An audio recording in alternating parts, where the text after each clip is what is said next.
रोडमा हिँडेको गाडी होइन, हाम्रो एक्सप्रेस वेमा हिँडेको गाडी हो। गन्तव्यमा पुगेपछि मात्रै ब्रेक लाग्छ।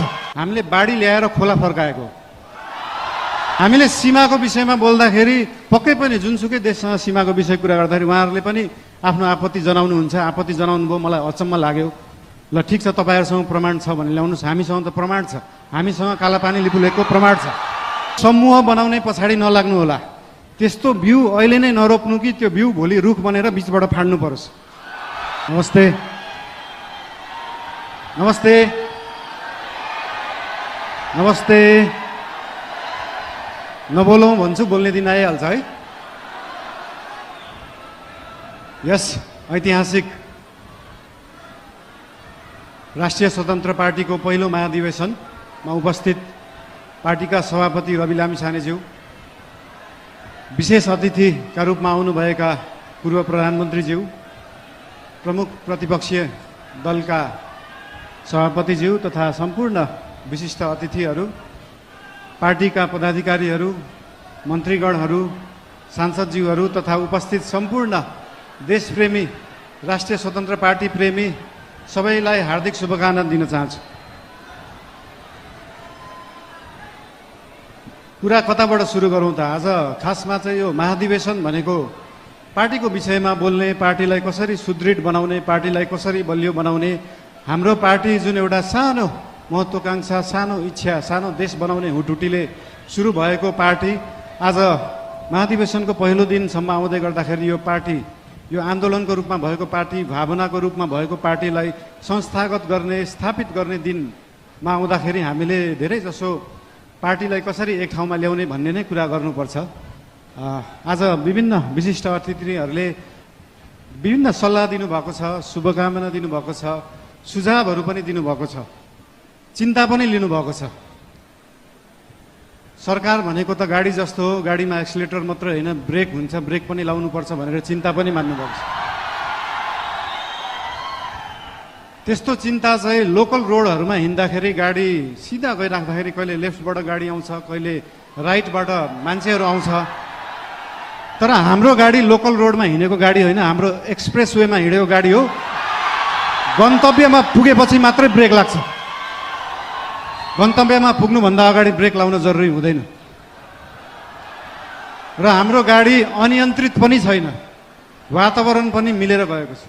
त्यही भएर हाम्रो पार्टीप्रति, हाम्रो सरकारप्रति जुन चिन्ता लिनुभएको छ त्यसको लागि धेरै धेरै धन्यवाद पनि दिन चाहन्छु। चिन्ता लिनु राम्रो कुरा हो। जनता र जनताको भोट भनेको हावा जस्तो हुन्छ, कहिले हावा यताबाट चल्छ, कहिले उताबाट चल्छ भनेर चिन्ता लिनुभएको छ। हामीले कुनै हावा चलाएका छैनौँ, हामीले बाढी ल्याएर खोला फर्काएको र खोला एकचोटि सिधा बाटो, आफ्नो सही बाटोमा फर्किएपछि निरन्तर त्यही बाटो बगिरहन्छ। यो हावा जस्तो कहिले लेफ्ट राइट, उत्तर दक्षिण, पूर्व पश्चिम बग्दैन। त्यही भएर चिन्ता लिनुहुनेहरूलाई धेरै धेरै धन्यवाद दिन चाहन्छु। यस्तै चिन्ता हामीलाई दिइराख्नु होला, हामीलाई मार्गदर्शन दिइराख्नु होला।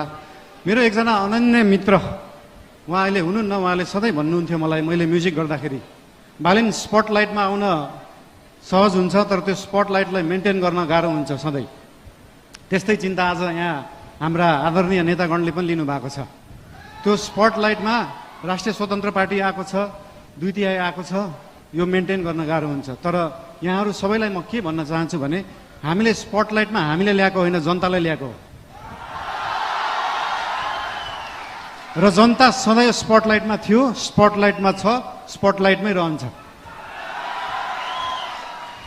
हामीले दिएको प्रकाश नेतालाई दिएको प्रकाश होइन। हाम्रो सूर्य नेताप्रति मात्रै चम्किँदैन, हाम्रो सूर्यले जनतालाई प्रकाशित गर्छ। त्यही भएर यो जनता सधैँ अगाडि नै रहन्छ। र आज पार्टीप्रति आज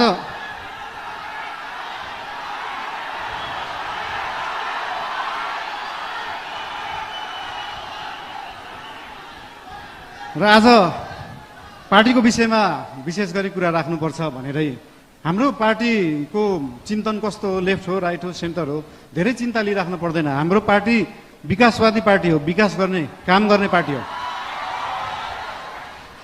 हाम्रो पार्टी अगाडि बढ्ने पार्टी हो। हामी प्रतिशोध साध्ने, पुरानो पुरानो कुरा लिएर न्यू खोज्दै बस्ने होइन।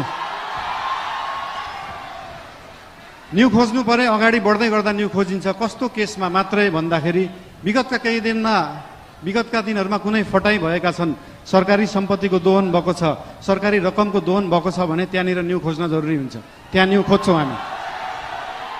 र त्यो न्यू खोज्दै गर्दाखेरि अख्तियारलाई 5 घण्टा सोधपुछ गर्नुपर्छ, सरसल्लाह लिनुपर्छ भने हामी 5 घण्टा मात्रै होइन 5 वर्ष गर्छौँ। 5 वर्षै अख्तियारलाई राखेर सरसल्लाह गरिन्छ। त्यसमा चिन्ता लिइराख्नु पर्दैन। हामीले नियम कानुन मिच्दैनौँ, नियममा बसेरै काम गर्छौँ, नियमभन्दा बाहिर जाँदैनौँ। हाउभाउ हेर्दाखेरि यस्तो सोसल मिडियाहरू हाउभाउ हेर्दाखेरि अलिकति अनियन्त्रित देखिएला, त्यो देखिएको मात्रै हो। सबै चिज नियन्त्रणमा छ, कुनै चिज आउट अफ कन्ट्रोल गएको छैन। चिन्ता कुनै विषयमा लिनु पर्दैन।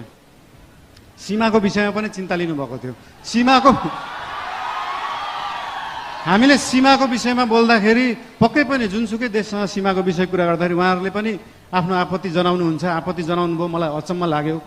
ल ठिक छ, तपाईँहरूसँग प्रमाण छ भने ल्याउनुहोस्। हामीसँग त प्रमाण छ, हामीसँग कालापानी लिपुलेखको प्रमाण छ। र त्यो प्रमाण लिनलाई हामीले पहिला ब्रिटिसले राज गर्दाखेरि त्यो प्रमाण ल्याउनु पर्छ भने ल्याउँछौँ भनेका हो। हामीले ब्रिटिसलाई मध्यस्थकर्ता राख्न खोजेका होइनौँ।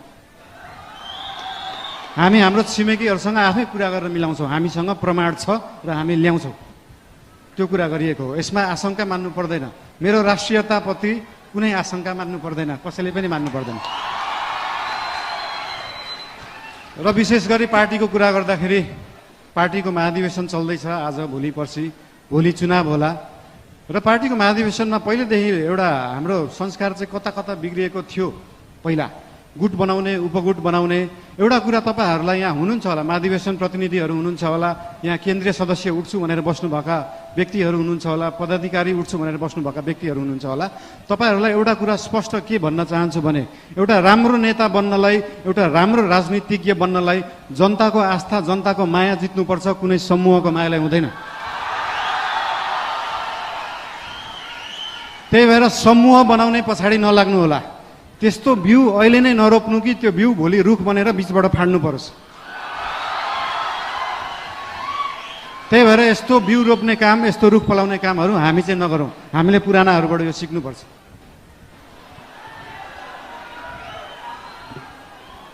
र एउटा कुरा के भन्न चाहन्छु भने हामी नयाँ पार्टी हो, नयाँ सोचले गर्दा हामीले हरेक चुनावमा गएर एउटै एजेन्डा बोकेर जाने, सुशासन ल्याउँछु भनेको छ, सुशासनको लागि एजेन्डा बोकेको छ, सुकुम्बासी समस्या हटाउँछु भनेको छ। हामीले यही कार्यकालमा सुकुम्बासी समस्या समाधान गर्छौँ, यही कार्यकालमा सहकारी समस्या समाधान गर्छौँ। अर्को